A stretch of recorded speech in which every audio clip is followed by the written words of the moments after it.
ذات و برکات کے لیے جو خالق کائنات بھی ہے اور مالک شش جہات بھی ہے۔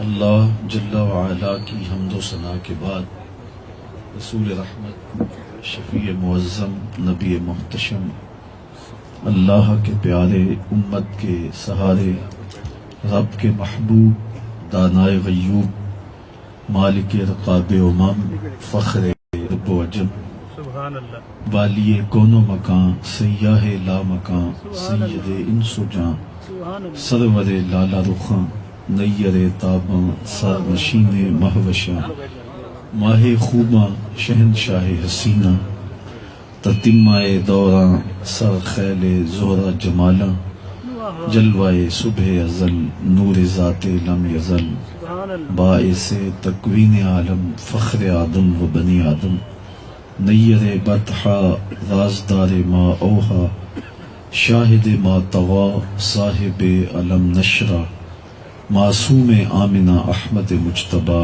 حضرت محمد مصطفیٰ صلی اللہ علیہ وآلہ وسلم کے حضور ناز میں اپنی عقیدتوں، ارادتوں اور محبتوں کا خراج پیش کرنے کے بعد واجب الاحترام عالی مرتبت صدر مجلس حاضر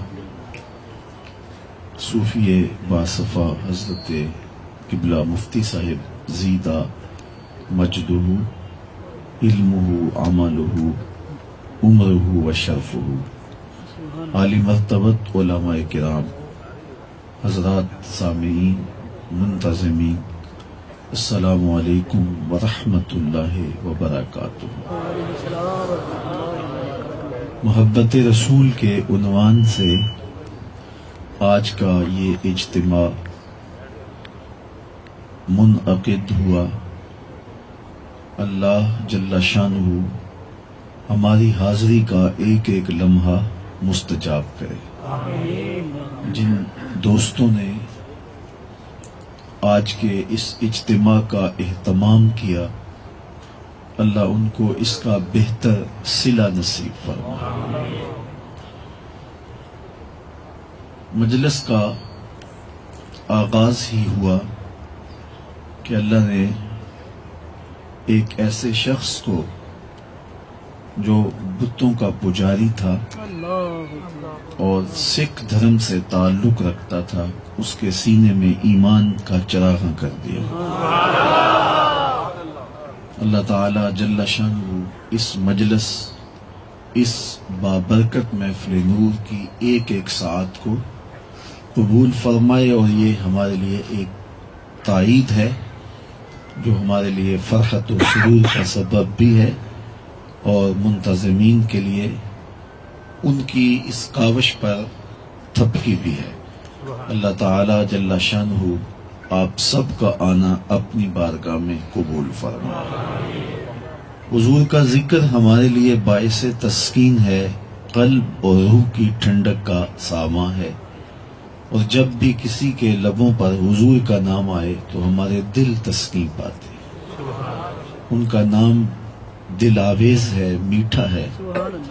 ہمارے شہر کے ایک پنجابی شاعر ڈاکٹر اسحاق نے کیا خوب کہا تھا، تینوں سینے دی میں ٹھنڈ آکھاں، شہد گلاب تے کھنڈ آکھاں۔ تو یقیناً ان کا نام اتنا میٹھا ہے کہ جب ایک بار زبان پہ آ جائے تو پھر اس کی مٹھاس ختم ہی نہیں ہوتی۔ محبت رسول صلی اللہ علیہ وآلہ وسلم کے عنوان سے آج کی یہ کانفرنس منعقد کی گئی ہے۔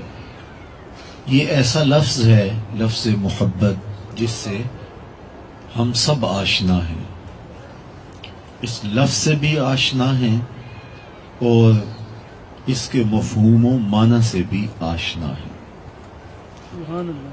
محبت ہے کیا؟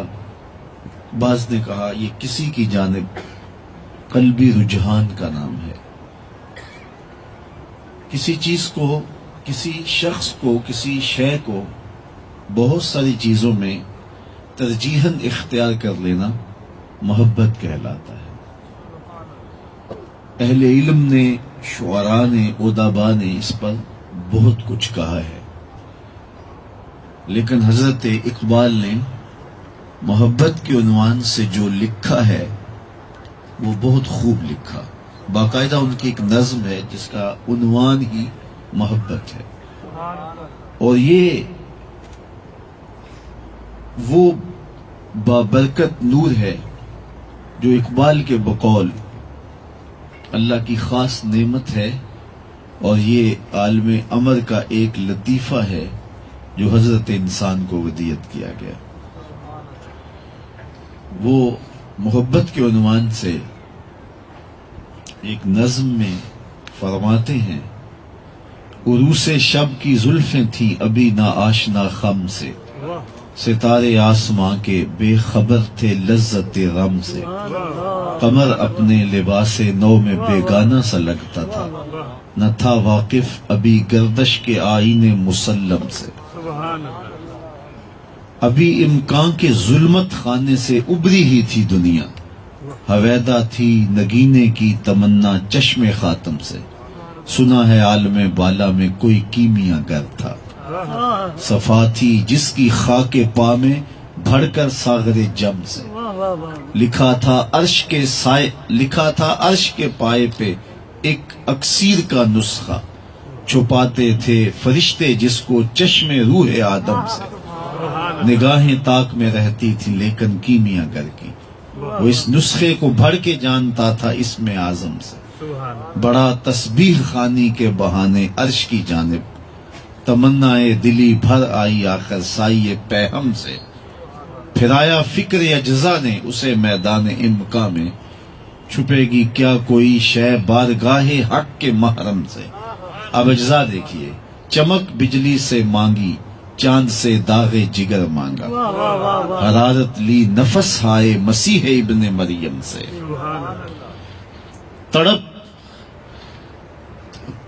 بجلی سے پائی، حور سے پاکیزگی پائی، ملک سے عاجزی افتادگی تقدیر شبنم سے، پھر ان اجزاء کو گولا ذرا سی پھر ربوبیت سے شان بے نیازی لی، ملک سے عاجزی افتادگی تقدیر شبنم سے، پھر ان اجزاء کو گھولا چشمہ حیوان کے پانی میں، مرکب نے محبت نام پایا عرش اعظم سے، محوس نے یہ پانی پھر ہستی نو خیز پہ چھڑکا، گرا کھولی ہنر نے اس کی گویا کار عالم سے، ہوئی جنبش ایاں ذروں نے لطف خواب کو چھوڑا، گلے ملنے لگے اٹھ اٹھ کے اپنے اپنے ہمدم سے، خرام ناز پایا آفتابوں نے ستاروں نے، چٹخ گنچوں نے پائی داغ پائے لالا زاروں.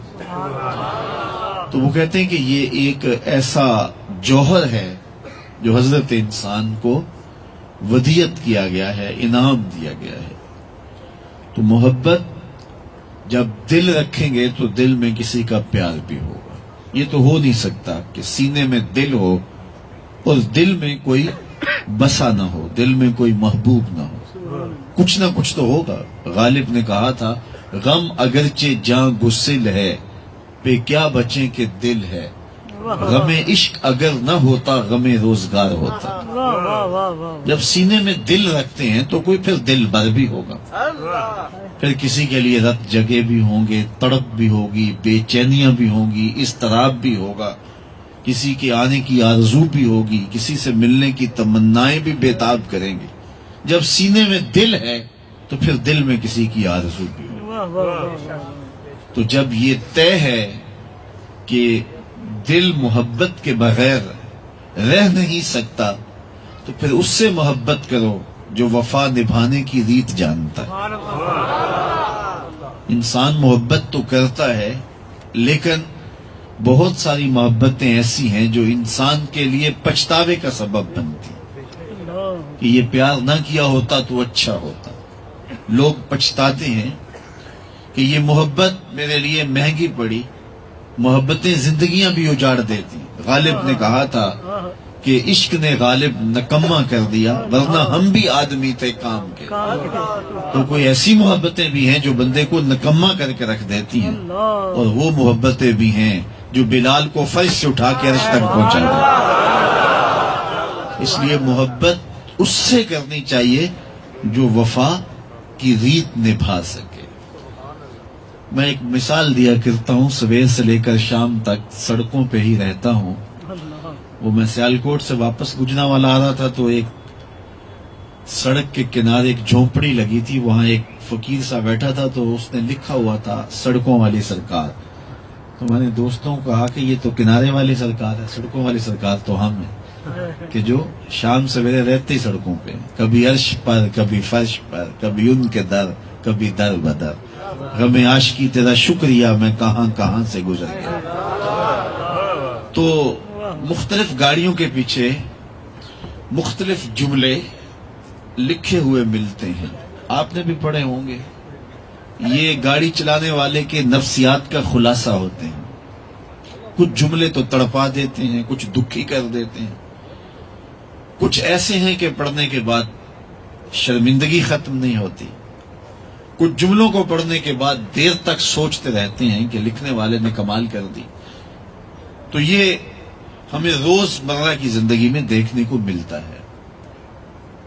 تو ایک جملہ لکھا ہوتا ہے جو آپ کی نظروں سے بھی گزرا ہوگا، اور وہ یہ کہ صنم بے وفا۔ تو میں دوستوں کو کہتا ہوں یہ تحریری احتجاج ہے۔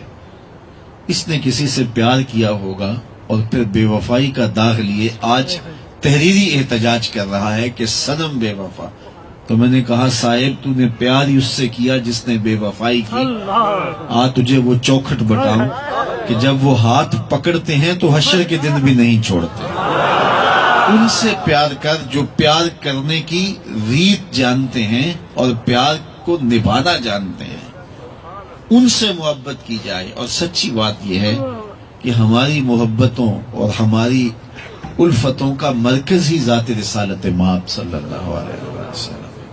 چونکہ کسی سے ہم محبت کیوں کرتے ہیں، کسی سے پیار کیا جاتا ہے تو اس سے پیار کیوں کیا جاتا ہے؟ عمومی طور پہ ہم کسی سے پیار اس لیے کرتے ہیں کہ اس سے ہمیں کوئی ضرورت ہوتی ہے کہ اوکھے ویلے کام آئے گا، تو ہم اس وجہ سے اس سے تعلق قائم رکھتے ہیں، اس سے محبت کا ربط پیدا کر لیتے ہیں کہ اس کی دوستی مجھے، اس کی یاری، اس سے تعلق مجھے کسی مشکل وقت کام دے گا۔ اگر یہ ذریعہ ہے محبت کا اور یہ داعیہ ہے پیار کا، تو بتاؤ نزع کے وقت سے اوکھا ویلا کوئی ہو سکتا ہے، اور قبر سے اوکھا وقت کوئی ہو سکتا ہے، حشر سے کوئی کڑی اور سخت گھڑی ہو سکتی ہے، تو پھر جو قبر میں بھی کام آئے، جو نزع کے وقت بھی کام آئے، جو سرے محشر بھی کام آئے، جو پل صراط پہ بھی کام آئے، جو میزان پہ بھی کام آئے، تو پیار تو پھر اس رسول سے کرنا چاہیے۔ اگر کسی سے اس لیے پیار کیا جاتا ہے کہ اس نے کوئی احسان کیا ہے، ماضی میں اس کا کوئی احسان آپ کے ذمہ ہوتا ہے، تو آپ کسی سے اس لیے بھی پیار کرتے ہیں کہ فلاں وقت میں اس نے میرے سے یہ احسان کیا، میرے ساتھ یہ نیکی کی تھی، اور میں احسان فراموش نہیں ہوں، اس نیکی کو یاد رکھنے والا ہوں، اس لیے میں اس سے پیار کرتا ہوں کہ اس نے میرے ساتھ اوکھے ویلے یہ احسان کیا تھا۔ اگر یہ داعیہ ہے محبت کا اور کسی سے پیار اس لیے کیا جاتا ہے کہ اس نے اوکھے ویلے ہمارے اوپر کوئی احسان ماضی میں کیا تھا، تو مجھے بتاؤ اگر حضور تشریف فرما نہ ہوتے اور حضور کی تخلیق نہ ہوئی ہوتی تو ہمیں خلط وجود دیا جاتا، تو ہمارے وجود ہی مرہون منت ہیں حضور کے وجود کے، اس لیے ان سے پیار کیا جائے، چونکہ اگر وہ نہ ہوتے تو کائنات کو خلط وجود ہی نہ دیا جاتا۔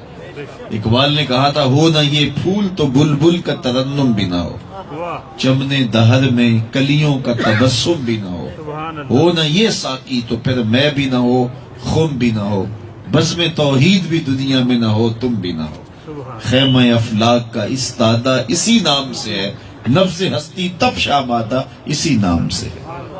تو کسی سے اگر اس لیے پیار کیا جائے کہ اس نے کوئی ماضی میں احسان کیا ہے، تو ہمارے اوپر احسان ہے حضور کے وجود کا کہ ان کی تخلیق مقصود تھی کہ کائنات کو خلط وجود دیا گیا۔ لولاک لما خلقت الافلاک، اس پہ شاہد عادل ہے، اگر وہ نہ ہوتے تو کائنات تخلیق ہی نہ کی جاتی۔ محمد نہ ہوتے تو اے بندہ پرور خدا خود ہی ہوتا، خدائی نہ ہوتی۔ کائنات کو پیدا ہی نہ کیا جاتا اگر ان کو پیدا کیا جانا مقصود نہ ہوتا۔ کسی سے پیار اس لیے بھی کیا جاتا ہے کہ وہ پیار کرتا ہے، تو جب وہ پیار کرتا ہے تو بدلے میں مجھے بھی اس سے پیار کرنا ہوگا۔ وہ محبت اتنی دیتا ہے، پیار اتنا کرتا ہے کہ میں مجبور ہوں اس سے پیار کرنے کو۔ تو مجھے بتاؤ، اگر یہ داعیہ ہے کسی سے محبت کرنے کا کہ وہ پیار کرتا ہے تو پھر میں مجبور ہوں پیار کرنے سے۔ غار سجدہ کے نوکیلے پتھروں پر پیشانی رکھ کے امت کے لیے کون رویا؟ اس امت کے لیے ہاتھ پھیلا پھیلا کے رب سے بخشش کی دعائیں کس نے مانگی؟ امت کے لیے یہ پیار، یہ درد کہ میرا مالک بھی کہتا ہے عزیز علیہ ما عنتم، تمہارا مشقت میں پڑنا اس نبی پہ گراں گزرتا ہے۔ جب تم بے چین ہوتے ہو تو نبی آزردہ ہو جاتے ہیں، ان کا دل دکھ جاتا ہے۔ مبتلائے درد ہو کوئی عزم روتی ہے آنکھ، کس قدر ہم درد سارے جسم کی ہوتی ہے آنکھ۔ اگر کسی سے اس لیے پیار کیا جاتا ہے کہ وہ پیار کرتا ہے تو اس دنیا پہ آتے ہی امت کو کس نے یاد کیا، اور ساری زندگی اس امت کے لیے بخشش کی دعائیں کون مانگتا رہا؟ اور پھر اس دنیا سے گئے تو حضرت فضل بن عباس رضی اللہ تعالیٰ عنہ فرماتے ہیں کہ میں ان خوش نصیب لوگوں میں سے ہوں جنہوں نے حضور کو لحد میں اتارا تو میں نے کیا دیکھا کہ حضور کے لمحۂ نور ہل رہے تھے۔ مجھے شوق ہوا کہ میں دیکھوں اس وقت حضور کیا فرما رہے ہیں، تو میں نے اپنے کان حضور کے ہونٹوں کے قریب کیے تو اللہ کی بارگاہ میں یہ عرض چل رہی تھی، مالک میری امت کا معاملہ میرے ہاتھ میں ہے۔ تو اگر کسی سے اس لیے پیار کیا جائے کہ وہ پیار کرتا ہے تو جتنا پیار امت سے حضور نے کیا ہے کوئی کر ہی نہیں سکتا ہے۔ اچھا، کسی کے ساتھ اس لیے بھی محبت کی جاتی ہے کہ وہ صاحب فضل و کمال ہے، اہل علم سے، شعراء سے، ادباء سے، فلاسفہ سے، بڑے بڑے لوگوں سے لوگ اس لیے پیار کرتے ہیں کہ یہ صاحب کمال ہیں، صاحب شرف ہیں، ان کے علم کی وجہ سے، ان کے ہنر کی وجہ سے، ان کے کمال کی وجہ سے لوگ ان کو ہیرو مانتے ہیں، ان سے پیار کرتے ہیں۔ اگر یہ ذریعہ ہے کسی سے محبت کرنے کا تو پھر بلغ العلا بکمال، بتاؤ جن بلندیوں تک میرے حضور پہنچے ہیں کوئی وہاں تک کا تصور بھی کر سکتا ہے؟ اچھا، کسی سے محبت کا بہت بڑا داعیہ عمومی طور پہ یہ ہوتا ہے کہ وہ خوبصورت بہت ہے، اور خوبصورتی کی طرف قلب کا میلان، قلب کا رجحان، یہ ایک انسانی فطری عمل ہے۔ اگر کسی سے اس لیے پیار کیا جاتا ہے کہ وہ خوبصورت بڑا ہے تو پھر کائنات میں میرے محبوب جیسا لکھاں آئے لوگ زمانے تے محبوب خدا جیا کوئی نہیں، لکھاں سونے بن بن بہندے نے او دی خاکے پا جیا کوئی۔ وہ حسن دیا اللہ نے اپنے محبوب کو، مکھ چند بدر شاہ شانی ہے، متھے چمک دی لاٹ نورانی ہے، کالی زلف تے اکھ مستانی ہے، مخمور رکھی ہے نمد بھری۔ اگر کسی سے اس لیے پیار کیا جائے کہ وہ خوبصورت بہت ہے تو پھر سید ابو حریرہ سے پوچھتے ہیں رضی اللہ تعالی عنہ سے، وہ فرماتے ہیں کل قمر لیلۃ البدر لم ارا قبلہ ولا بعدہ مثلہ، کیا پوچھتے ہو 14ویں رات کا چمکتا ہوا چاند تھے میرے حضور، نہ حضور جیسا نہ پہلے دیکھا نہ بعد میں دیکھا۔ حضرت حسان بن ثابت بولے دیکھتے کیسے؟ کسی ماں نے جنم دیا ہوتا تو دیکھتے نا، خدا نے وہ سچائی پن چھڑیا جدے وچ محمد نو ٹالیا سی، حسینہ جمیلہ دا منہ موڑ دیتا محمد بنا کے قلم توڑ دیتا۔ حضرت جابر بن سمرہ رضی اللہ تعالیٰ عنہ فرماتے ہیں لیلۃ الادھیان تھی، 14ویں کا رات چمک رہا تھا، حضور لال دھاری دار چادر اوڑے استراحت کر رہے تھے، کبھی میں چاند کو دیکھوں کبھی حضور کے چہرے کو دیکھوں۔ فَإِذَا هُوَ أَحْسَنُ عِنْدِي مِنَ الْقَمَرِ، پھر میں نے فیصلہ کیا چاند نہیں میرے حضور ہی سونے ہیں۔ اگر کسی سے اس لیے پیار کیا جائے کہ وہ خوبصورت بہت ہے، اللہ اکبر، تو جو جمال اللہ نے اپنے محبوب کو دیا، خود حسن دیا اور خود ہی کہا وَالضُّحَىٰ وَاللَّيْلِ إِذَا سَجَىٰ، محبوب قسم تیرے چاشت کی طرح چمکتے ہوئے چہرے کی اور قسم ہے تیرے شانوں پہ لٹکتی سیاہ زلفوں کی. اللہ اکبر. اعلی حضرت نے یہاں قلم توڑ دیا نا. جس کا حسن اللہ کو بھی بھا گیا, جس کا حسن اللہ کو بھی بھا گیا, ایسے پیارے سے محبت کیجئے. فرمایا کہ حضور وہ ہنسی ہیں کہ جن کا حسن ایسا ہے کہ وہ محبوب خدا ہے. اور یہ میرے لیے آپ کے لیے کتنے بڑے اعزاز کی بات ہے. ہمارا محبوب کوئی گلیوں میں آوارہ پھرنے والا شخص تو نہیں ہے. ہمارا محبوب وہ تو نہیں ہے کہ جس کو محبوب بتاتے ہوئے شرم آئے کہ یہ ہمارا محبوب ہے. ہمارا محبوب تو وہ ہے جو خدا کا بھی محبوب ہے. اللہ اعظم چشتی مرحوم کی قبر پہ رحمت نازل کرے. انہوں نے تو قلم توڑ دیا نا کہ اپنا انداز زمانے سے جدا رکھتے ہیں, اپنا انداز زمانے سے جدا رکھتے ہیں. ہم تو محبوب بھی محبوب خدا رکھتے ہیں. یہ ہمارا اعزاز, یہ ہمارا فخر. آج حضور کا نام آتا ہے تو سر فخر سے بلند ہوتا ہے کہ نہیں ہوتا؟ اللہ اکبر. تو یہ عزت ہے ہمارے لیے. ہمارا محبوب وہ ہے جو خدا کا بھی محبوب ہے. تو یہ ہمارے لیے اعزاز کی بات ہے, ہمارے لیے تکریم کی بات ہے. حسن وہ, جمال وہ کہ خدا کا بھی محبوب, محبوب خدا ٹھہرے.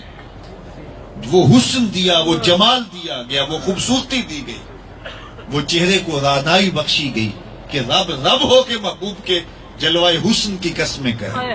والضحا, قسم ہے محبوب تیرے چہرہ زیبا کی, قسم ہے تیرے چہرہ پر نور کی, اور قسم ہے تیرے شانوں پہ لٹکتی زلفوں کی. اللہ اکبر. تو حضور کے چہرہ انور کی قسم کی گئی. وہ چہرہ, وہ روح تاباں اور وہ رخسار منور. اللہ اکبر. جب حضور کا چہرہ ظاہر ہوتا تو ایسا لگتا جس طرح دن چڑھ گیا. حضرت انس رضی اللہ تعالیٰ عنہ فرماتے جب حضور مدینے میں تشریف آئے فرما ہوئے تو اس دن سے روشن دن میں نے نہیں دیکھا. اور آقا کریم علیہ السلام کے چہرے کی چمک سے مدینے کی گلیاں چمکنے لگی. اور شاعر لکھتے ہیں کہ یہ چمک فقط مانوی نہیں تھی بلکہ لوگوں نے اپنی آنکھوں سے مدینے کی کچی دیواروں پہ حضور کے چہرے کا عکس پڑتے ہوئے دیکھا. سبحان اللہ, سبحان اللہ. امام زرقانی نے بڑی خوبصورت ایک حکایت لکھی کہ ایک دن حضور تشریف فرما ہوئے سیر کرتے ہوئے مدینۃ المنورہ سے باہر کسی چراگاہ میں. وہاں ایک قافلے نے پڑاؤ کیا ہوا تھا, وفد تارک, اور ان کے اونٹ چل رہے تھے. ایک سرخ رنگ کا اونٹ حضور کو پسند آ گیا. عالی مرتبت علماء کرام سے پوچھئے کہ عرب میں سرخ اونٹ کی کیا اہمیت, اور سرخ رنگ کا اونٹ حضور کو پسند آیا تو قافلے والوں سے پوچھا کہ یہ بیچتے ہو؟ انہوں نے بیچنا تھا یا نہیں بیچنا تھا. حضور نے پوچھا تو کہا ہاں بیچتے ہیں. میرے حضور فرماتے ہیں شیخ طریقت میں دل بیچاں میں جگر بیچاں جے پیارا محمد آ جاوے, میں اپنا سارا کر بیچاں جے پیارا محمد آ جاوے. انہوں نے بیچنا تھا یا نہیں بیچنا تھا, حضور نے پوچھا تو کہاں بیچتے ہیں. کتنے کا؟ اتنے کا. سودا طے ہو گیا. فرمایا میں تاجرانہ غرض سے تو آیا نہیں تھا کہ قیمت ساتھ لے کے آتا, میں تو چلتا چلتا ادھر آ نکلا, تمہارا اونٹ مجھے پسند آ گیا, اب مجھے یہ اونٹ دے دو, میں اپنے شہر جا کے اس کی قیمت تمہیں بھیج دیتا ہوں. انہوں نے کہا جی ہمیں منظور ہے. حضور نے اونٹ پکڑا اور سوئے مدینہ چل دیے. جب تک حضور نظر آتے رہے وہ حضور کو دیکھتے رہے. جب نگاہوں سے اجل ہو گئے تو سینے پہ ہاتھ رکھ کے سکتے میں دیر تک رہے. تھوڑی دیر کے بعد جب وہ سکتے سے باہر آئے تو ایک دوسرے سے پوچھنے لگے یار ایک شخص آیا, اونٹ لے گیا, قیمتی اونٹ, اور وہ بھی ادھار, تم نے پتہ ہی نہیں پوچھا. کسی شخص کو نقد سودا دیتے ہو تو اس کا عطا پتہ پوچھنے کی ضرورت نہیں ہوتی, اور اگر کسی کو ادھار دیتے ہو تو یا تو آپ اسے جانتے ہوتے ہیں یا درمیان میں کوئی ضامن ہوتا ہے یا کوئی چیز گروی رکھ لیتے ہیں. تو کہا ایک شخص آیا تم سے ادھار اونٹ لے گیا اور تم اسے جانتے بھی نہیں, تم نے اس کا پتہ بھی نہیں پوچھا, کوئی چیز بھی گروی نہیں رکھی. یار سب کی عقل پہ پردہ آ گیا, اس کے حسن کے جادو میں کھو گئے, تم نے اس کا پتہ ہی نہیں پوچھا. ایک بولا یار جب وہ باتیں کرتا تھا منہ سے پھول جھڑتے تھے, میں تو اس کا حسن دیکھتا رہ گیا, میں تو اس کا جمال دیکھتا رہ گیا. یہ 1829 نمبر گاڑی ہے اور 8346 نمبر گاڑی ہے, اس کی وجہ سے راستہ رکا ہے, جس کی ہو وہ وہاں سے ہٹا لے. یہ دیکھ لیں کیا ہے 18299 پھر ہے 83046. یہ گاڑی کا نمبر ہے 12899 جی 12899 اور دوسری گاڑی ہے 83046. یہ گاڑیاں جی سب کو پریشان کر رہی ہیں. توجہ چاہوں گا. وہ اقبال نے کہا تھا کہیں کہ نظارے کے لیے جنبش مژگاں بھی بھار ہے، نرگس کی آنکھ سے تجھے دیکھا کرے. تو کبھی کبھی موضوع ایسا چھڑا ہوتا ہے کہ آنکھ کا جھپکنا بھی طبیعتوں پہ بوجھ ہوتا ہے، لیکن یہ انتظامی مجبوریاں بھی اپنی جگہوں پہ ہیں. تو آپ جہاں سے ٹوٹے تھے پھر وہیں سے جڑ جائیں. تو حضور علیہ السلام نے اونٹ لیا اور سوئے مدینہ چل دیے. وہ آپس میں بات کرنے لگے، یار ایک شخص آیا تم سے اونٹ لے گیا، تم نے پتہ ہی نہیں پوچھا، اونٹ بھی ادھار لے گیا اور اونٹ بھی اتنا قیمتی ہے تو تم نے اس کا پتہ ہی پوچھ لیا ہوتا. سب اس کے حسن میں کھو گئے. ایک بولا، یار جب وہ باتیں کرتا تھا منہ سے پھول جھڑتے تھے. اذا تکلم رؤیا کالنور یخرج من بین ثنایا. جب وہ باتیں کرتا تھا منہ سے پھول جھڑتے تھے، میں تو وہ منظر دیکھتا رہ گیا. دوسرا بولا، یار جب وہ مسکراتا تھا سامنے والے پہاڑوں پہ عکس پڑتا تھا. ایک بولا، یار میں تو اس کی زلفوں کے پیچ و خم میں کھو گیا. ایک بولا، میں تو اس کی آنکھیں دیکھتا رہ گیا. کیا خوب سجن دیاں اکھیاں نے، کیا خوب سجن دیاں اکھیاں نے، جویں پر کے سرائیاں رکھیاں. تو اجے میرا یار نے ڈٹھا جنوں ویکھ کے چند شرماوے. ادھی راتی دن چڑھ جاوے جیو رخ تو نقاب اٹھاوے. جیو نکلے سیر کرن نو سارا گلشن سیس نواوے. اتے دھرتی لف لف جاوے جے ہاتھ پھلاں وچ رکھدا ہاتھ پھلاں تو ود جاوے. نین نشیلے مست رسیلے وچ سونا کجل سہاوے. اکھ اگڑے تے انج پیا جاپے جویں میں خانہ کھل جاوے. توبہ توبہ حسن سجن دا چال نہ چلی جاوے. تے جے او کھولے پیچ زلف دے اتے راہی راہ پل جاوے. علم خدا نے اینا دتا عقلاں وچ نہ آوے. عقل خدا نے اینی دتی علماں وچ نہ آوے. کی یہ جاز نظر وچ او دی جو آوے وک جاوے. خلق او دے نے مول ای دنیا کوئی ودلائی جان بچاوے. آزم ایڈا سونا ماہی سنو کدھر نظر نہ آوے. کہا تم اس کے حسن میں کھو گئے اور وہ قیمتی اونٹ ہتھیا کے لے گیا. امام زرقانی لکھتے ہیں جب انہوں نے یہ بات کہی نا کہ اونٹ ہتھیا کے لے گیا تو اب تک خاموش بیٹھی قافلے کے سردار کی بیوی نے خیمے کا پردہ سرکایا اور ان سے مخاطب ہو کے کہا، انا ضامنۃ لسامان جمالکم لا یغدر بکم. خبردار اس کے خلاف کوئی بات کی تو اگر وہ قیمت نہ دینے آیا تو قیمت مجھ سے لے لینا، میں ضامنہ ہوں. اچھا تم اسے جانتی ہو؟ کہا واللہ میں بھی نہیں جانتی. تو کہا پھر ضمانت کیسے دے رہی ہو؟ کہا جب تم سودا کر رہے تھے میں نے خیمے کی اوٹ سے اس کا چہرہ دیکھا اور جس کا چہرہ اتنا سونا ہو وہ جھوٹا ہو ہی نہیں سکتا. تھوڑی دیر کے بعد حضور کے غلام تشریف لے آئے اور پوچھتے پھر رہے قافلے والے کون ہیں جن سے ہمارے آقا نے اونٹ خریدا. انہوں نے کہا جناب ہم ہیں. تو کہا کہ یہ کھجوریں تمہاری ضیافت کے لیے بھیجی اور یہ رہی تمہاری قیمت. انہوں نے کہا قیمت بعد میں لیں گے، پہلے پتہ بتا، ہم تو خود بک چکے ہیں. انہوں نے کہا یہ کھجوروں کے جھنڈ نہیں دکھائی دے رہے، یہ نخلستان مدینہ، یہی ڈیرا ہے اس پیارے محبوب کا. تو امام زرقانی لکھتے ہیں سارا قافلہ اٹھا اور حضور کے قدموں میں بیٹھ گیا اور ایمان کی بہاریں نصیب ہوئی. تیری تک کے ادامہ میں مرید ہو گیا.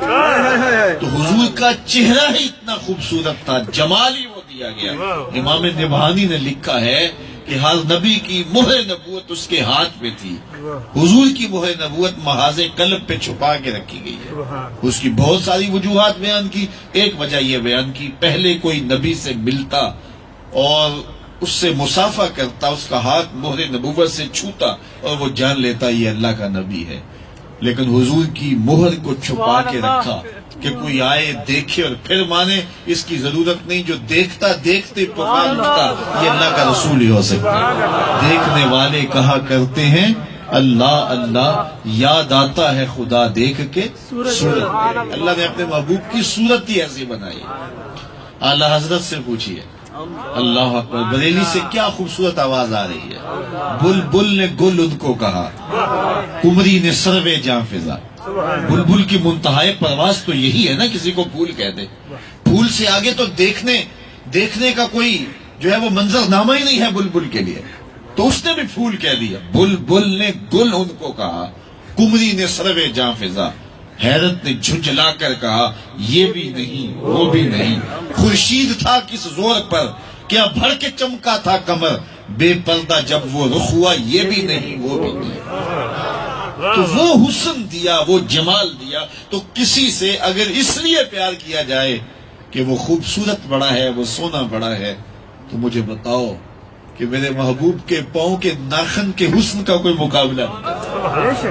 حضرت میمونہ بنت کردم رضی اللہ تعالیٰ عنہ فرماتی ہیں کہ حجۃ الوداع کے موقع پر میں اپنے والد گرامی کے ساتھ حضور کی زیارت کے لیے گئی. تو حضور سواری پہ تشریف فرما تھے، اونٹنی پہ بیٹھے ہوئے تھے. تو میرے میں تاب نہیں تھی کہ حضور کے جلووں کی تابشوں کو دیکھ سکوں. تو میں حضور کے چہرے کو تو نہیں دیکھ سکی، تو میں حضور کے پاؤں کو دیکھنے لگی. تو فرماتی ہیں کہ حضور کی مبارک انگلیوں میں سے انگوٹھے کے ساتھ والی انگلی کا طول اور اس کا حسن آج تک میری نظروں سے غائب ہی نہیں ہوا. اللہ اکبر. جس کے پاؤں کی انگلی کا حسن با کمال ہے، اس کے چہرے کے رنگ کیا ہوں گے. کسی شاعر نے تو قلم توڑ دیا نا کہ قدموں پہ جبی کو رہنے دو، چہرے کا تصور مشکل ہے. قدموں پہ جبی کو رہنے دو، چہرے کا تصور مشکل ہے. جب چاند سے بڑھ کر ایڑی ہے رخسار کا عالم کیا.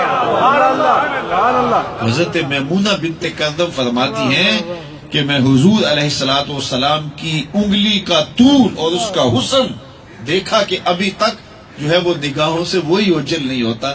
تو جن کے پاؤں کے ناخنوں کے حسن کی مثال نہیں ہے، ان کے چہرے کے جمال کی مثال کہاں سے ڈھونڈیں. تو وہ کمال دیا، وہ حسن دیا. حالانکہ یہ حسن چھپا ہوا تھا، یہ حسن ابھی ظاہر نہیں تھا. شاہ ولی اللہ محدث دہلوی علیہ رحمہ فرماتے ہیں میرے والد شاہ عبد الرحیم محدث دہلوی نے خواب میں حضور کی زیارت کی. اور یہ بات ذہن میں رکھیں، جس نے خواب میں میرے حضور کو دیکھا اس نے میرے حضور کو ہی دیکھا. شیطان خواب میں بھی حضور کی مثل ہونے کا دعویٰ جو جاگتے ہوئے کرے وہ تو شیطان کا بھی بابا لگا. یہ ہمت شیطان میں بھی نہیں ہے کہ وہ حضور کی مثل ہونے کا دعویٰ کرے. جس نے حضور کو دیکھا اس نے حضور کو ہی دیکھا. دوسری بات، خواب میں اگر کسی نے حضور کو دیکھا، آقا کریم اس کے خواب میں قصد، ارادے اور مرضی سے آئے. میں کسی کے خواب میں آؤں، آپ کسی کے خواب میں آئیں، ہمارے علم بھی نہیں ہوتا. یہ مجلس سجی ہے، ہجوم محبت ہے، تھوڑی دیر کے بعد برخاست ہو جائے گی. آپ اپنے گھروں کو لوٹ جائیں گے، میں اپنی جگہ پہ چلا جاؤں گا. آپ دوبارہ یہ منظر خواب میں دیکھیں اور مجھے گفتگو کرتا ہوا پائیں تو کیا مجھے فون کر کے رابطہ کر کے اگر بتائیں کہ جناب آپ میرے خواب میں آئے ہیں تو مجھے پتا ہوگا؟ یا آپ کو میں دیکھ لوں خواب میں تو آپ کو اگر میں پوچھوں کہ جناب آپ میرے خواب میں آئے ہیں تو آپ کو پتا ہوگا؟ لیکن حضور جس کے خواب میں جائیں قصد، ارادے اور مرضی سے جاتے ہیں. تیسری بات اور سمجھ لیجئے خواب کے بارے میں، اور وہ یہ کہ خواب میں کسی سے کچھ وصول کریں یا کسی کو کچھ دیں تو وہ محض خواب ہوتا ہے، اس کا تعلق حقیقت سے نہیں ہوتا. کسی سے آپ نے قرض لینا تھا، وہ خواب میں آ کے ادائیگی کر گیا، صبح اٹھ کے کھاتے سے نام کاٹ دیں گے یا نہیں کاٹیں گے؟ یار وہ دے تو گیا ہے، آپ کہیں گے خواب میں دے گیا. بھوک میں تڑپتے سو گئے، رات خواب میں 5 اسٹار ہوٹل سے کھانا اڑاتے رہے، صبح ناشتے کی ضرورت پیش آئے گی یا نہیں آئے گی؟ خواب میں کھایا ہے نا. وہ کیا کسی نے کہا تھا 100 بار میرے ہاتھوں میں تیرا دامن آیا، جب آنکھ کھلی تو اپنا ہی گریباں تھا. کچھ نہیں ہوتا، خواب محض خواب ہوتا ہے. لیکن اگر میرے حضور خواب میں کسی کو کچھ عطا کریں تو یہ امام بوسیری سے پوچھو. رات خواب میں چادر ملتی ہے، صبح اٹھتے ہیں کندھوں پہ موجود ہوتی ہے. حضور عطا کریں تو حقیقت میں عطا کریں. امام سخاوی نے القول البدیع میں لکھا، ایک شخص حضور کے روضے پہ کھڑا ہے اور کیا کہتا ہے؟ انا ضیفوں کا، آپ کا مہمان ہوں اور آپ کے ہوتے ہوئے کسی اور در پہ جانا بھی نہیں. آقا جی میں تیرا ہو کے خیر منگا در دردہ، مریل کتا کیوں اخواما ایڈے بختہ بندہ. اور میرے امام بولے کون دیتا ہے دینے کو منہ چاہیے، دینے والا ہے سچا ہمارا. کوئی دیتا بھی تو نہیں نا، اور اگر چند ٹکڑے جھولی میں ڈال بھی دے تو ساری زندگی جتلاتا رہے گا۔ عارف عبد المتین نے تو قلم توڑ دیا نا، اور جتنے بھی سہارے ہیں سبق کرتے ہیں، عزت نفس بڑھاتا ہے سہارا، ہر آسرا کمزور کرتا ہے۔ کسی چودھری کا مانگت سر اٹھا کے چل سکتا ہے؟ کسی سرمایہ دار کا جو ہے وہ ملازم سر اٹھا کے چل سکتا ہے کہ میں فلاں کا جو ہے وہ مانگنے والا ہوں؟ اور جس کو خیرات مدینے کی گلی سے ملی، اسی لیے میرے امام نے مشورہ دیا، ٹھوکریں کھاتے پھرو ان کے در پہ پڑ رہو، قافلہ تو اے رضا اول گیا آخر گیا۔ اور وہ کھڑا ہی حضور کے روضے پہ اور کہتا کہ انا ضیفک، میں آپ کا مہمان ہوں، اور آپ کے ہوتے ہوئے میں کسی اور در پہ جانا بھی نہیں، اور مجھے شدید بھوک ہے، مجھے کھانا چاہیے۔ یہ کہتے کہتے آنکھ لگ گئی۔ حضرت عمر رضی اللہ تعالیٰ عنہ اور سیدنا علی المرتضی رضی اللہ تعالیٰ عنہ تشریف لائے، کہا ٹھہر حضور آ رہے ہیں۔ کہتا خواب میں آقا تشریف فرما ہوئے، دائیں ہاتھ میں روٹی تھی مجھے عطا کرتے ہو، کہا یہ لے لے۔ کہتے میں نے خواب میں وصول کر لی۔ بھوک کی شدت اتنی تھی کہ خواب میں کھانا شروع کر دی۔ ابھی آدھی کھائی تھی کہ میری آنکھ کھل گئی۔ جب آنکھ کھلی تو دوسرا آدھا ٹکڑا میرے ہاتھ میں موجود تھا۔ حضور عطا کرتے ہیں تو حقیقت میں عطا کرتے ہیں۔ اور چوتھی بات بھی سن لیجیے، اور وہ یہ کہ جس نے خواب میں حضور کو دیکھا، میرے حضور فرماتے ہیں قریب جاگتے ہوئے دیکھے، من رآنی فی المنام فسیرانی فی الیقظہ۔ اور علماء کہتے ہیں ساری زندگی نہ دیکھ سکا، جب سانس ٹوٹ رہی ہوگی رخ محبوب سامنے ہوگا۔ اور مجھے بتاؤ اگر اس وقت حضور کا دیدار مل جائے تو اور کیا چاہیے؟ سوکھا نکلے سا ظہوری جے ویخ لما مکھ تیرا، سوکھا نکلے، کتنی کمال کی شاعری ہے، یاد دیکھیے۔ یہ اس کو کہتے ہیں سہل ممتنے، کہ اگر لکھنے بیٹھو تو لکھا نہ جائے، اور سنو تو لگتا ہے یہ تو ایسے ہی بول دیا ہے۔ اس کو سہل ممتنے کہتے ہیں، اور یہ کمال کی صنف ہے سخن میں۔ سوکھا نکلے سا ظہوری جے ویخ لما مکھ تیرا، تو کیا منظر ہو اگر اس وقت حضور کا دیدار مل جائے۔ تو جس نے حضور کو خواب میں دیکھا اس نے حضور کو دیکھا۔ شاہ ولی اللہ فرماتے ہیں میرے والد شاہ عبد الرحیم نے خواب میں حضور کی زیارت کی اور سوال کیا، حضور آپ کا فرمان ہے انا املہ و اخی یوسف اسبا، میرا حسن نمکین ہے اور میرے بھائی یوسف کا حسن میٹھا تھا۔ وہاں زنان مصر کی انگلیاں کٹ گئیں، اور یہاں کوئی بظاہر ایسا واقعہ پیش نہیں آیا، جبکہ حسن ملی زیادہ پرکشش ہوتا ہے۔ تو اس کا کیا سبب ہے؟ یہ ایک سوال کھڑا کیا، سوال حضور کی بارگاہ میں پیش کیا۔ تو آقا کریم نے جو جواب دیا وہ سنیے۔ شاہ ولی اللہ محدث دہلوی نے در سمین کے اندر اس واقعہ کو لکھا ہے، اور جواب بھی حضور کی جانب سے جو ان کے والد گرامی کو ملا وہ بھی درج کیا۔ آقا کریم نے فرمایا جمالی مستور ان اعین الناس غیرۃ من اللہ، اے عبد الرحیم اللہ نے غیرت محبت کی وجہ سے میرے حسن کو لوگوں کی نظروں سے چھپا کے رکھا۔ کوئی محب نہیں چاہتا کہ میرا محبوب کوئی دیکھے، یہ محبت کی غیرت ہوتی ہے۔ قتیل شفائی نے تو کیا کمال کہا کہ اس حد تلک بڑھ گئی ہے بے اعتمادی، اس حد تلک بڑھ گئی ہے بے اعتمادی کہ تجھ کو تجھ سے بھی چھپانا چاہتا ہوں۔ کہا میری تو آرزو یہ ہے کہ تو آئینہ بھی نہ دیکھے، اس حد تلک بڑھ گئی ہے بے اعتمادی کہ تجھ کو تجھ سے بھی چھپانا چاہتا ہوں۔ کہا میرے حسن کو غیرت محبت کی وجہ سے لوگوں کی نظروں سے پوشیدہ رکھا گیا۔ اور حضرات صوفیہ فرماتے ہیں 70,000 بشریت کے پردے حضور کے جمال پہ ڈالے گئے، اور اگر حضور کا حسن بے نقاب ہوتا تو کوئی تاب ہی نہ لا سکتا۔ یہی بہتر ہے کہ وہ پردے میں روح پوش رہے، وہ اگر پردہ اٹھا دے تو کسے ہوش رہے۔ اور مولانا حسن رضا بولے وہ اگر جلوہ کریں تو کون تماشائی۔ اللہ اکبر۔ تو پردے ڈالے گئے، لیکن اس کے باوجود بھی یہ چھپا ہوا مخفی مستور حسن بھی دیکھنے کی تاب نہیں تھی صحابہ میں۔ چند لوگ ہیں جنہوں نے حضور کا حلیہ بیان کیا۔ حضرت احسان بن ثابت فرماتے ہیں کہ لوگوں جو میں حضور کا حلیہ بیان کرتا ہوں تو اس کا سبب یہ تھا کہ میرے پاس ایک طریقہ تھا حضور کے حسن کو دیکھنے کا، اور وہ یہ کہ جب میں آقا کریم کے چہرہ پر نور کو دیکھتا تو اپنی آنکھوں پہ انگلیاں رکھ کے انگلیوں کی اوٹ سے دیکھتا کہ حضور کے جلووں کی چمک سے میری آنکھوں کی بینائی نہ جاتی رہے۔ اور آپ جانتے ہیں حضرت حسان بن ثابت رضی اللہ تعالیٰ عنہ شاعر ہیں، اور شاعر حسن دیکھنے میں بڑا دلیر ہوتا ہے، اور حسن بھی چھپا ہوا اور دیکھنے والا بھی شاعر۔ اور پھر بھی چھپ کے دیکھتا ہے، آنکھوں پر انگلیاں رکھ کے دیکھتا ہے، اگر یہ حسن بے نقاب ہوتا تو کیا ہوتا؟ تو کہا میرے حسن کو لوگوں کی نظروں سے پوشیدہ رکھا گیا۔ باقی رہی بات انگلیاں زنان مصر کی کٹنے کی، تو یہاں اعلی حضرت نے جو بات کہی ذرا غور کیجئے، حسن یوسف پہ کٹی مصر میں انگشت زنا، سر کٹاتے ہیں تیرے نام پہ مردان عرب۔ اللہ، یہ صنعت تضاد کا شعر ہے۔ تضاد یہ ہوتا ہے کہ شاعر ایک مصرے میں ایک بات لاتا ہے، دوسرے میں اس کے متضاد چیز لاتا ہے۔ دن کا ذکر کیا تو پھر رات اس کے مقابلے میں لے آیا، مسرت شادمانی اور خوشی کی بات کی تو پھر غم اور دکھ کی کہانی چھیڑ لی۔ تو یہاں ایک نہیں، دو نہیں، بلکہ دیکھیے کتنے تضاد ہیں۔ حسن یوسف پہ کٹی مصر میں انگشت زنا، 6 چیزیں ہیں۔ ایک طرف حسن ہے اور وہ جناب یوسف علیہ السلام کا ہے، اور مصر کی عورتوں کی انگلیاں اس حسن کو دیکھ کے کٹ گئیں۔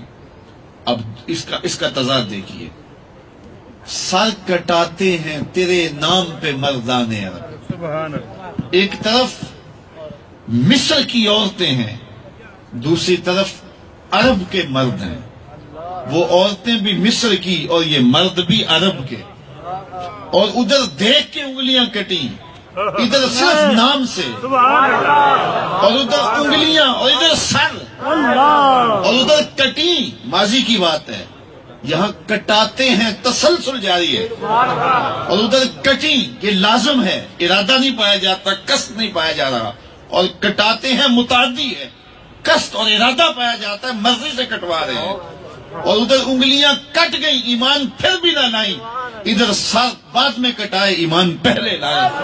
زخم و شاعری شہری یار اپنی جگہ، نعت کہنے کو احمد رضا چاہیے۔ حسن یوسف پہ کٹی مصر میں انگشت زنا، سر کٹاتے ہیں تیرے نام پہ مردانے۔ تو حضور علیہ الصلوۃ والسلام کا مبارک نام، حضور علیہ الصلوۃ والسلام کا جو ہے وہ حسن ایسا حسن ہے کہ جو دیکھتا ہے پھر دیکھتا ہی رہ جاتا ہے۔ تو کسی سے اگر اس لیے پیار کیا جائے کہ وہ خوبصورت بہت ہے، تو پھر بتاؤ جو حسن اللہ نے میرے محبوب کو دیا ہے وہ کسی اور کا مقصود ہو سکتا ہے؟ اللہ اکبر۔ تو پھر عقلی اعتبار سے، کسی بھی اعتبار سے اگر دیکھا جائے تو پھر محبت حضور سے ہی کرنی چاہیے۔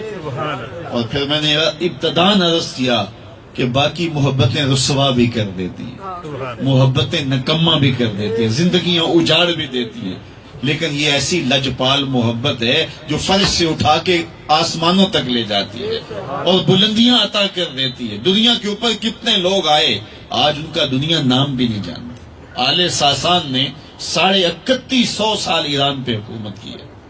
یہاں تو 5-10 سال کے لیے ہمارے ملک میں اسمبلیاں منتخب ہو اور 3 سال کے بعد حکومت ڈولنے لگے، لیکن 3100 سال 3150 سال انہوں نے تخت ایران پہ حکومت کی، اور 150 حکمران یکے بعد دیگرے اسی خاندان کے تخت نشین ہوئے، لیکن آج دنیا ان کا نام بھی نہیں جانتی۔ مشتاق یوسفی نے کہا تھا نا، مٹ گیا مشتاق دل سے رنگے یاد رفتگا، پھول مہنگے ہو گئے قبریں پرانی ہو گئی، کس کے پاس وقت ہے کہ کسی کو یاد کرے؟ میں اگر آپ سے پوچھوں اس مجلس میں کہ جس دور میں میرے حضور آئے تھے اس دور کے خاقان کا نام کیا تھا؟ اس دور کی بہت بڑی طاقت تھی، لیکن اہل علم کے علاوہ اس دور کے خاقان کا نام بتلانا مشکل ہوگا۔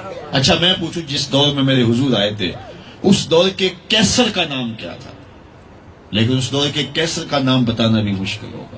اس دور کے کسرا کا نام، اس دور کی سپر طاقت تھی، تو صرف چند لوگ بتا سکیں گے، باقی کہیں گے نہیں ہمیں کیا پڑی ہے کہ اس دور کے کسرا کے نام کو یاد رکھیں۔ تو میں اگر آپ سے یہ پوچھوں اور اس مجلس میں موجود سب سے کم عمر بچے سے پوچھوں کہ میرے حضور کے مؤذن کا نام تو وہ سر اٹھا کے بلال حبشی کا نام لے کر پھر کس کی محبت نے وفا کی نا؟ اقبال یہ کس کے عشق کا فیض عام ہے، رومی فنا ہوا حبشی کو دوام ہے، رومی فنا ہوا حبشی کو دوام ہے۔ شہنشاہوں کے نام مٹ گئے، لیکن جو حضور سے وابستہ ہوا اللہ نے اس کو دائمی بنا دیا، اللہ نے اس کو ازلی عزتیں، اس کو جو ہے وہ شانیں اور عزتیں عطا کی کہ صدیاں بیتنے کے بعد وجود بھی اس کا نام بھی باقی ہے، اس کا ذکر بھی باقی ہے، اور اس کا نام دلوں کو آج بھی تسکین دیتا ہے۔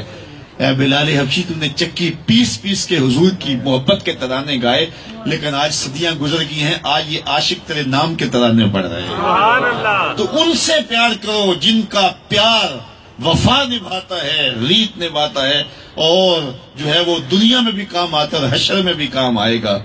اور دوسری بات یہ ہے کہ جتنی بھی محبتیں ہیں یہ انسانوں کو توڑتی ہیں۔ ایک کے دو چاہنے والے رقیب کہلاتے ہیں نا، یہ میرا محبوب ہے، تم نے کیوں دیکھا، لڑائی کی نوبت آ گئی، قتل و غارت تک نوبت جا پہنچتی ہے۔ یہ محبوب تو میرا تھا، تم نے کیوں دیکھا۔ حسن ہی اتنا تھوڑا ہے، ایک کی نظروں کی تسکین کرتا ہے، دوسرا آیا نہیں لڑائی ہوئی نہیں۔ ایک کے چاہنے والے دو آپس میں رقیب کہلاتے ہیں، سیٹ ایک ہے، الیکشن ہو گیا، آپس میں رقابت پیدا ہو گئی۔ یہ دنیا کے حسن جتنے بھی ہیں، ایک کے چاہنے والے آپس میں رقیب کہلاتے ہیں، لیکن حضور کے کروڑوں اربوں چاہنے والے آپس میں حبیب کہلاتے ہیں۔ ساری محبتیں تقسیم کرتی ہیں، لیکن حضور کی محبت انسانوں کو جوڑتی ہے۔ اقبال کہتا ہے چود گلے صد برگ مارا بو یکیز، او کے جانے ای نظاموں او یکیز، مست چشم ساکیے بدہاستیم، در جہاں مثل مو می ناستیم۔ اللہ اکبر۔ حضور کا نام ہمیں جوڑتا ہے، عرب کے ہیں، عجم کے ہیں، کس بستی سے رہنے والے ہیں، لیکن حضور کا نام ہمیں ایک وحدت کی لڑی میں پرو دیتا ہے۔ ہزاروں قومیں وجود میں آئیں، دہر میں خشک و تر کے رشتے سے، ہم نے بنیاد دوستی رکھی یاد خیر البشر کے رشتے سے۔ تو یہ ایسا رشتہ ہے جو انسانوں کو جوڑتا ہے، اس لیے یہی تو ہم دہائی دیتے پھرتے ہیں کہ یہ 72 73 فرقے یہ حسد اور بغض نے پیدا کیے ہیں۔ استاد ابراہیم ذوق نے کہا تھا 72 فریق حسد کے عدد سے ہیں، اپنا یہ طریق کے باہر عدد سے ہیں۔ وہ کہتے ہیں کہ یہ جو 72 فرقے ہیں، حسد کے اگر حروف ابجد نکالو تو وہ 72 نکلتے ہیں۔ تو وہ کہ حسد کے نتیجے کے اندر فرقے بنے، تو فرقے تو حسد بناتا ہے، لیکن ہم تو یہی دعوت دیتے ہیں آؤ حضور کے نام پہ آؤ، پھر فرقہ بندی ختم ہوگی اور حضور کے نام پہ امت وحدہ بنے گی۔ اور اقبال کے سارے فلسفے کا رس نچوڑیں تو وہ بھی یہی کہتا نظر آتا ہے، قوت عشق سے ہر پست کو بالا کر دے، دہر میں اسم محمد سے اجالا کر دے۔ تو ان کے نام سے اجالا ہوگا، اور ان کے نام سے، ان کے ذکر سے، ان کی محبت سے امت وحدہ بنے گی۔ ہمارے ساتھ زیادتی یہ کی گئی اور امت کی تقسیم کا سبب بھی یہ ہوا کہ حضور علیہ الصلوۃ والسلام کی ذات کو وجہ نظر بنایا جانے لگا۔ جب ہم سے ہمارے آقا و مولا کی محبت چھینی گئی تو پھر اس کا نتیجہ یہ ہوا کہ پھر امت نہ رہی۔ تو آج بھی اگر حضور کے نام سے ہم جمع ہوں تو پھر دوبارہ امت انہی پاؤں پہ کھڑی ہو سکتی ہے۔ عہد ماں ماراز ماں بیگانہ کر، از جمال مصطفیٰ بیگانہ کر۔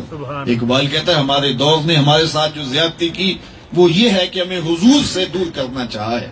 تو جب حضور سے دور کریں گے تو پھر ہمارے پلے کچھ بھی نہیں رہے گا، چونکہ دین تو نام ہی میرے حضور کا ہے۔ بمصطفیٰ برساں خیش راہ کہ دین ہم آؤز۔ اقبال کہتا ہے اپنے آپ کو کھینچ کے حضور کے قدموں میں لے آؤ، سارا دین اسی کا نام ہے۔ اگر باؤ نہ رسیدی تمام بولا بیز، اگر تم کے قدموں تک نہیں پہنچا تو کلمہ پڑھ کے بھی ابو لہب ہے۔ اس لیے اگر تم نے زندگی کی حقیقی رمق دیکھنی ہے اور ایمان کی حرارت دیکھنی ہے اور دین کی اصل صورت دیکھنی ہے تو پھر حضور کے قدموں میں آنا پڑے گا۔ آپ اگر مجھے پوچھیں کہ دین کیا ہے، 1 یا 3 گھنٹے کی تقریر کی جائے کہ دین یہ ہے۔ اب وقت سمٹ رہا ہے، رات ڈھل رہی ہے اور آپ نے اپنے گھروں کو بھی لوٹنا ہے، تو مجھے 2 لفظوں میں پوچھنا چاہے کہ جناب بتائیے دین کسے کہتے ہیں؟ 72 73 فرقے بن گئے، ہم جائیں تو کدھر جائیں؟ تو دین کسے کہتے ہیں؟ تو آئیے اقبال سے پوچھتے ہیں، وہ 2 لفظوں میں دین کی تشریح کرتے ہیں۔ دین سراپا سوختن اندر طلب، انتہائش عشق آغازش ادب۔ اقبال کہتے ہیں طلب محبوب میں تڑپنے کا نام دین ہے، ادب سے شروع ہوتا ہے، عشق پہ ختم ہو جاتا ہے۔ آپ کو ایک سادہ سا ضابطہ دے رہے ہیں، اگر پہچان نہ ہو کہ حقیقی دین کہاں ہے تو جو دین ادب سے شروع ہو کے عشق پہ ختم ہو وہی حقیقی دین ہے، وہی رسول اللہ کا لایا ہوا دین ہے، جس میں صحابہ کا ادب ہو، اہل بیت کا ادب ہو، اولیاء امت کا ادب ہو، ذات باری کا ادب ہو، ذات رسالت مآب صلی اللہ علیہ وآلہ وسلم کا ادب ہو. تو جس میں ادب سے جو دین شروع ہوتا ہے اور عشق پہ ختم ہوتا ہے، وہ وہی دین ہے جو دین میرے حضور لے کر کے آئے ہیں. اس لیے اگر حضور علیہ الصلوۃ والسلام سے محبت کا رشتہ ربط قائم ہو جائے تو یہی زندگی ہے. محبت رسول کانفرنس منعقد کرنے کا مقصود بھی یہی تھا کہ ہم حضور سے اپنے تعلق کو مضبوط کر لیں. جب حضور سے تعلق کی محبت جڑ جائے گا تو پھر آقا کریم کے لائے ہوئے دین کو ہم اختیار بھی کریں گے. پھر کیسے ہوگا کہ حی علی الصلاح حی علی الفلاح کی صدا آئے اور ہمارا رخ مسجد کی جانب نہ ہو. اس لیے کہ میرے آقا کریم علیہ الصلوۃ والسلام جب حضرت بلال کو اذان کے لیے کہتے تو یہ لفظ کہتے، ارحنا یا بلال، بلال اٹھو ہمارے دل کو راحت پہنچا. تو یہ تو حضور کے لیے راحت کا ساما ہے. تو جب ہم حضور سے محبت کرتے ہوں گے تو پھر کیسے نماز ہم چھوڑ سکتے ہیں؟ وَجُعِلَتْ قُرَّةُ عَيْنِي فِي الصَّلَاةِ، میرے حضور تو فرمایا میری آنکھوں کی ٹھنڈک نماز میں رکھی گئی.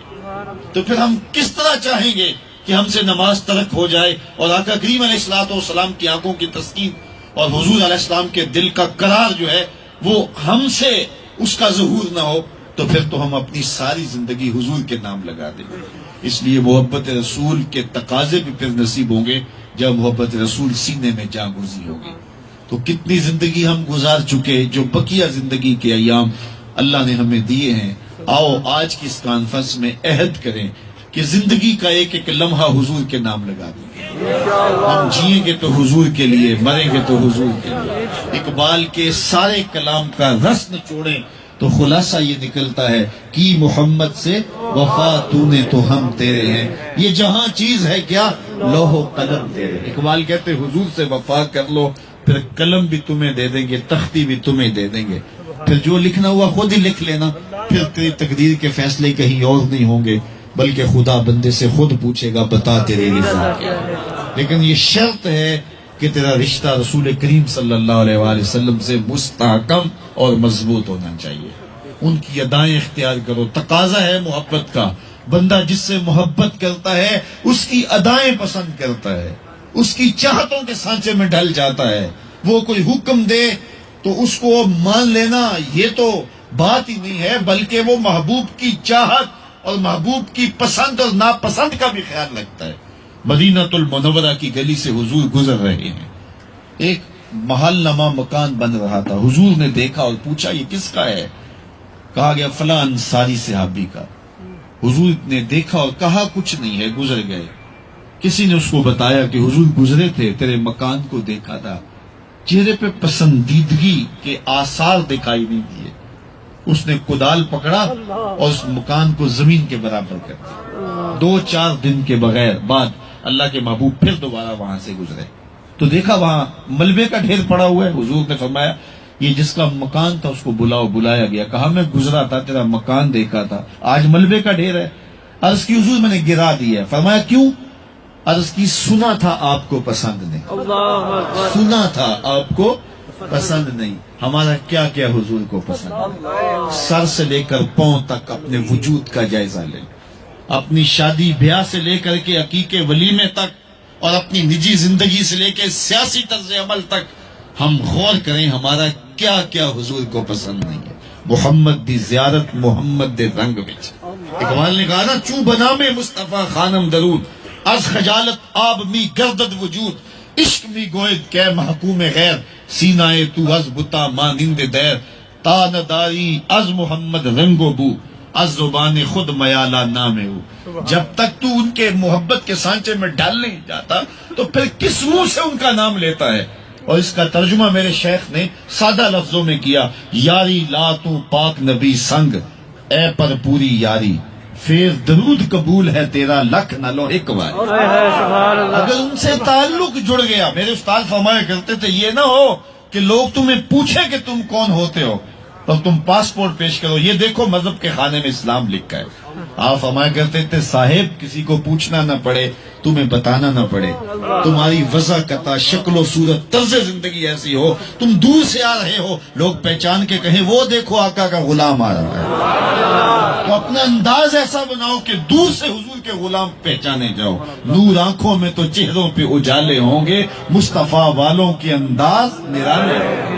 تمہارا طرز زندگی بتائے تم حضور کے غلام ہو. پاسپورٹ پیش کرتے پھریں یہ دیکھو مذہب کے خانے میں اسلام لکھا ہے. کیا ہم مذہب کے خانے میں دیکھیں تمہارے چہرے کے خانے پہ اسلام کہاں لکھا ہے، تمہاری پیشانی پہ اسلام کہاں لکھا ہے، تمہارے لباس پہ اسلام کہاں لکھا ہے. ہم تمہارا پاسپورٹ نہیں دیکھنا چاہتے، ہم تمہارا وجود دیکھنا چاہتے ہیں کہ تمہارے وجود پہ اسلام کہاں لکھا ہے. اگر تمہاری آنکھوں میں اسلام لکھا ہے، تمہاری آنکھوں میں جو ہے وہ اسلام کا نور اور حیا کی بجلیاں ہیں، تمہارے کانوں میں اسلام لکھا ہے، تمہارے ہاتھوں پہ اسلام لکھا ہے، تمہارے چہرے پہ اسلام لکھا ہے، تو پھر بس یہی تمہارے اسلام کی دلیل ہے. تمہیں بتانا نہ پڑے کہ ہم مسلمان ہو، لوگ دیکھ کے کہیں محمد عربی کا غلام. سبحان اللہ. تو آئیے اپنی زندگی کو ان کی محبتوں کے سانچوں میں ڈال لیں. بہت وقت گزار چکے، پتہ نہیں زندگی کی کتنی سانسیں باقی ہیں. ایک ایک لمحہ ہم موت کے قریب ہو رہے ہیں. نہ جانے اٹھنے والا اگلا قدم ہمارا کہاں ہوگا. کل کے پچھتاوے سے بہتر ہے کہ آج کا پچھتاوا ہماری زندگی بدل دے. کل کا پچھتاوا سوائے حسرت بڑھانے کے اور کچھ نہیں ہوگا. قرآن بتاتا ہے نامہ اعمال دیکھیں تو کہیں گے ما لہذا الکتاب لا یغادر صغیرۃ ولا کبیرۃ الا احصاها. ہاں اس کتاب کو کیا ہو گیا، اس نے چھوٹی بڑی کوئی بات نہیں چھوڑی. پھر ڈاڈا پچھتاوا. ظالم تو ہاتھ بھی کاٹیں گے، لیکن کیا فائدہ پھر ہاتھ کاٹنے کا. آج کا پچھتاوا زندگی پلٹ ہو سکتا ہے. وقت پر کافی ہے ایک قطرہ بھی آب خوش ہنگام کا. جل گیا جب کھیت برسا می تو پھر کس کام کا. وہ ایک مجذوب ٹائپ فقیر تھا، بازار میں کھڑا رو رہا تھا. کسی نے گزرتے روک کے کہا بابا کسی نے تنگ کیا ہے، کیوں رو رہے ہو؟ اس نے کہا کسی نے تنگ نہیں کیا، مجھے ان کے رویے نے رلا دیے. کہا کیا ہوا؟ کہا گزرتے گزرتے ان کو دنیا میں کھوئے ہوئے دیکھا تو میرے دل میں رحم جاگا، تو میں نے چاہا ان کی اور رب کی صلح کروا دوں. تو کہا پھر کیا ہوا؟ کہا وہ تو مانتا یہ نہیں مانتا. وہ کہتا ہے ان کو لے آ میری دہلیز پہ، ایک آنسو سے سارے گناہ معاف کر، بلکہ پچھلے گناہوں کو بدل کے نیکیوں میں تبدیل کر. ان کو کہا ہے کہ رحمت کا در کھلا ہے، آج اس کی دہلیز میں. آنا تو تم نے ہے ہی، پھر جو کفن میں منہ چھپا چھپا کے آتے پھرو گے. اچھا نہیں ہے کہ کھلے منہ آ جاؤ، پھر جو لوگ تمہیں کندھوں پہ اٹھا کے لائیں گے. اچھا نہیں اپنے قدموں سے چل کے آئے، لیکن یہ میرے آگے سے مذاق اڑاتے ہیں. مجھے ان کے رویے پہ رونا آیا. اگلے دن وہی شخص گزرا قبرستان کے قریب سے، تو دیکھا وہ فقیر قبرستان میں کھڑا رو رہا ہے. تو کہا بابا قبرستانوں میں بھی روتا ہے، بازاروں میں بھی روتا ہے، آج کیا مسئلہ ہے؟ کہا مسئلہ کل والے ہے. کہا کیا ہوا؟ کہا ان سے مایوس ہوا تو آج ادھر نکل آیا، اور میرا پروگرام یہ بنا کہ ان قبرستان والوں کے رب کی صلح کروا دے. تو کہا آج کیا بنا؟ کہا آج یہ مانتے وہ نہیں مانتے. تو کل وہ مانتے نہیں تھے وہ مان رہا تھا، آج یہ مانتے ہیں وہ نہیں مان رہا. صاحبو ابھی اس کی رحمتیں آوازیں دے رہی ہیں، یا ایھا الانسان ما غرک بربک الکریم. او بھاگے ہوئے انسان آجا پلٹ کے، تیرا رب بڑا ہی کریم ہے. مجھے بتاؤ مجرم کو یوں بھی کوئی پکارتا ہے؟ یوں بھی آوازیں دی جاتی ہے، اس کی رحمتیں آوازیں دے رہی ہیں، او بھاگنے والوں آجو پلٹ کے، تمہارا رب بڑا ہی کریم ہے. اللہ اکبر. دیکھو رب ہے اور رب کے ساتھ کا کی ضمیر ہے، کاف ضمیر لگائی گئی، یعنی تمہارا رب ہے. اور پھر آگے کریم کی صفت سے موصوف کیا گیا لفظ رب کہ تمہارا رب اور کریم رب. کبھی آپ نے دیکھا ہوگا کوئی نالائق بچہ گھر چھوڑ کے بھاگ جائے، وہ تو شاید کسی ہوٹل میں برتن مانج کے اپنے پیٹ کی آگ بجھا رہا ہوتا ہے، لیکن ماں کے حلق سے نیچے لقمہ نہیں اترتا. باپ پاگلوں کی طرح گھوم رہا ہوتا ہے، اس کے دوستوں سے پوچھ رہا ہوتا ہے اس نکمے کو تم نے تو نہیں دیکھا. دوستوں کو رشتہ داروں کو فون کرتا ہے، اخبارات میں اشتہار چھپتے ہیں، ٹیلی ویژن پہ اشتہار آتے ہیں، ہمارا اسلام کا بیٹا رنگ سانولا، چہرہ مورا یہ، بیٹھنے اٹھنے کا انداز یہ، لباس اس طرح کا پہنا، اس اتنے دنوں سے گھر سے گم ہے، اگر کسی کو ملے تو اس نمبر پہ اطلاع کرے، اتنا انعام دیں گے. نیچے لکھا ہوتا ہے چھوٹا سا نوٹ، اگر وہ خود پڑھ رہا ہو تو واپس آ جائے، اسے کچھ نہیں کہا جائے. اور جب کبھی میں اشتہار پڑھتا ہوں میری نظر پلٹ کے اس آیت پہ آ جاتی ہے. رب بھی کہتا ہو بھاگے ہوئے انسان آجا پلٹ کے، تیرا رب کریم ہے کچھ نہیں کہے. آجا آنا تو نے پھر ہے ہی ہے، آجا پلٹ کے وہ کریم ہے، کریم ہے، کچھ نہیں کہے گا. ذرا اگلے لفظ دیکھیے، الذی خلقک، وہ تیرا خالق لگتا ہے. دیکھ تیرا رشتہ کتنا گوڑا ہے اس سے. میں یہاں ایک بات آپ کے سامنے رکھوں، اگر اسی بات کو پلے باندھ لیں تو ذرا دیکھیے اس میں کتنی چمک ہے. رب کا کتنا بندے کے ساتھ گوڑا رشتہ ہے، ماں کا کتنا گوڑا رشتہ ہے. ماں کے پیار کو دنیا کے کسی ترازو پہ تولا جا سکتا ہے؟ آج کل وہ سڑکوں کے کناروں پر بڑے بڑے ہیوی کنڈے نصب کر دیے گئے ہیں جس پر کنٹینر کے کنٹینر تول لیے جاتے ہیں. تو میں دوستوں کو کہتا ہوں کہ کنٹینر تو تولے جا رہے ہیں لیکن آج تک کوئی ایسا ترازو ایجاد نہیں ہوا جس پر ماں کا پیار بھی تولا جا سکے. سمندر کی پاتال تک تو شاید کوئی پہنچ گیا ہو لیکن ماں کے پیار کا کنارہ آج تک کسی کو نہیں ملا. ماں جب بولتی ہے تو اس کے لہجے میں کتنا زیور بیچا ہے. مائیں اولادوں کے لیے کیا کیا دکھ نہیں جھیلتی، کن کن مسائل اور مصائب سے نہیں گزرتی. کسی کے گھر کے مدت ہوئی میری ماں نہیں سوئی تابش، میں نے ایک بار کہا تھا مجھے ڈر لگا، میرے منہ سے نکلا کہ امی مجھے کے مارتی رہتی، میں بوڑھا ہو گیا ہوں، پر اس پیار کا بدل نہیں ہے. میں آپ سے پوچھتا ہوں کہ کیوں کرتی ہے، اتنی محبت کیوں کرتی ہے؟ اس لیے کہ اس نے اولاد کو جنم دیا ہے. ذرا میرے اس جملے کو غور سے سننا، جس ماں نے اولاد کو جنم دیا ہے وہ اتنا پیار کرتی ہے تو جس رب نے خلق کیا ہے وہ کتنا پیار کرتا ہے. جنم دینے والی کے پیار کا ٹھکانہ نہیں ہے تو جس نے خلق کیا ہے، دست قدرت سے بنایا ہے، تو پھر وہ کتنا پیار کرتا ہوگا. تو ماں کی گود چھوڑ جائے بچہ تو ماں کہتی پتر اتنی ٹھنڈی چھاؤں کہیں نہیں ملے گی، آجا پلٹ کے. مالک کی رحمتیں بھی آوازیں دے رہی ہے، او بھاگے ہوئے انسان آجا پلٹ کے، میں کریم ہوں، سارے گناہ معاف کر، میں تیرا خالق لگتا ہوں، میرا تیرا رشتہ دیکھ کیا ہے، آجا پلٹ کے. تو آج موقع ہے، آج فرصت ہے، آج وہ مان رہا ہے قبل اس سے کہ وہ وقت ہاتھ سے نکل جائے اور پھر بندہ پچھتائے کہ ہائے کاش میں کسی کی سن لی ہوتی اور اپنی زندگی کو مالک کی دہلیز پہ لے آیا ہوتا. آج لے ان کی پناہ، آج مدد مانگ ان سے، کل قیامت کو نہ مانیں گے اگر مان لیا. تمہارا رسول بھی رحمت کے بازو پھیلائے تمہیں آوازیں دے رہا، تمہارا رب بھی کرم کی قدرت کی باہیں پھیلائے، تمہارا جو ہے وہ انتظار کر رہا ہے کہ میرے بندے آ جاؤ، میں تمہارے گناہ بھی معاف کر دوں گا، خطاؤں سے بھی درگزر کروں گا. لیکن ہم کیسے سرکش ہیں، شیطان کے ہتھے کیسے چڑھ گئے ہیں کہ نہ پکار سنتے ہیں اپنے مالک کی اور نہ رسول کریم کی رحمت بھری آواز سنتے ہیں اور غفلت میں ڈوبتے چلے جا رہے ہیں. آئیے پلٹ کے مالک کی دہلیز پہ، رسول اللہ کی رحمت کی پناہوں میں، حضور علیہ السلام کے دامن میں چھپ کر کے مالک کی دہلیز پہ آ جائیے، مالک کی چوکھٹ پہ آ جائیے. مجرم ہو تو منہ اشکوں سے دھوتے چلے آؤ، آؤ در تواب پہ روتے چلے آؤ. قرآن میں مذکور ہے بخشش کا طریقہ، سرکار کی دہلیز سے ہوتے چلے آؤ. سبحان اللہ. چوکھٹ سے مالک کی دہلیز پہ آ جاؤ، پچھلے گناہ بھی معاف ہوں گے بلکہ گناہوں کو بدل کے نیکیوں میں تبدیل کر دیا جائے گا. آج موقع ہے، آج فرصت ہے، اس موقع اور فرصت کو غنیمت جانیے گا اور ایک ایک سانس کو مالک کے نام لگا دینے کا عزم کر کے یہاں سے اٹھیے گا. رات سونے سے قبل 5 انگلیاں بھی گن لیجیے گا کہ بلا حاجی صاحب فرمایا کرتے تھے اللہ ان کی قبر پہ کروڑوں رحمتوں کا نزول فرمائے، اور سونے سے قبل 5 انگلیاں بھی گن لیا کرو اور 5 نمازیں بھی گن لیا کرو. اگر 5 نمازیں نصیب ہو گئی ہیں تو اللہ کا شکر ادا کیا کرو کہ اس نے ہمیں 5 نمازیں دے دی. یار کتنا خوش نصیب وہ شخص ہے کہ جب سحری کا وقت ہوتا ہے، پو پھٹنے لگتی ہے تو اس کے گھر میں مسلح بچھنے لگ جاتے ہیں. بھی چاہا کرو اپنے گھروں میں، قرآن کے اجالے کرو، روشنیاں پھیلاؤ سجدوں کی اپنے گھروں میں، ہو سکے تو تہجد کے 2 نفل بھی پڑھ لیا کرو. کتنے خوش نصیب لوگ ہیں جنہیں تہجد کے لمحے رب کے حضور کھڑا ہونا نصیب ہوتا ہے. ایک روایت میں آتا ہے جب سحری کا وقت ہوتا ہے، بیوی اٹھتی ہے، اپنے شوہر اٹھتا ہے، اپنی بیوی کو جھنجھوڑتا ہے، اللہ کی بندی اٹھ 2 نوافل پڑھ لیں. لیکن نیند کی ماری ہوئی تھکی سارے دن کی خاتون نہیں اٹھ پاتی. خیر یہ وضو کر کے آتا تو واپسی پر چلو میں تھوڑا سا پانی لے آتا ہے اور اپنی بیوی کے اوپر چھڑک دیتا ہے اور مصلی بچھا کے نماز پڑھنے لگ جاتا ہے. وہ بھی اٹھتی ہے، اپنے شوہر کو نماز پڑھتے دیکھتی ہے تو جلدی سے جاتی ہے، وضو کرتی ہے اور شوہر کے قریب ہی مصلی بچھا کے وہ بھی سجدہ ریز ہو جاتی ہے، اللہ کے حضور نماز ادا کرنے لگ جاتی ہے.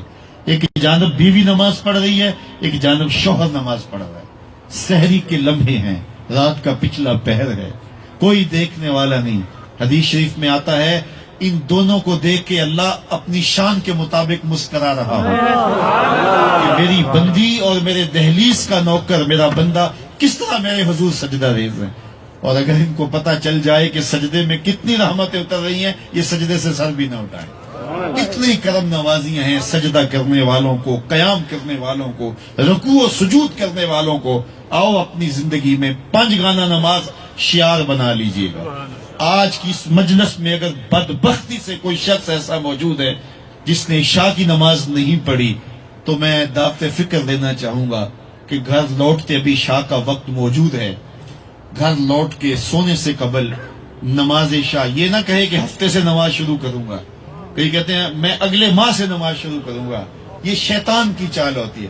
بعض لوگوں کا نا آؤ جناب مسجد میں آؤ، وہ کہتے ہیں جناب میرے 5-6 سال رہ گئے، ریٹائرمنٹ لوں گا پھر حج کروں گا پھر میں ہوں گا اور مسجد ہوگی۔ یہ وہ ٹائم ٹیبل دے رہا ہے جس کے ہاتھ میں ایک سانس بھی نہیں ہے۔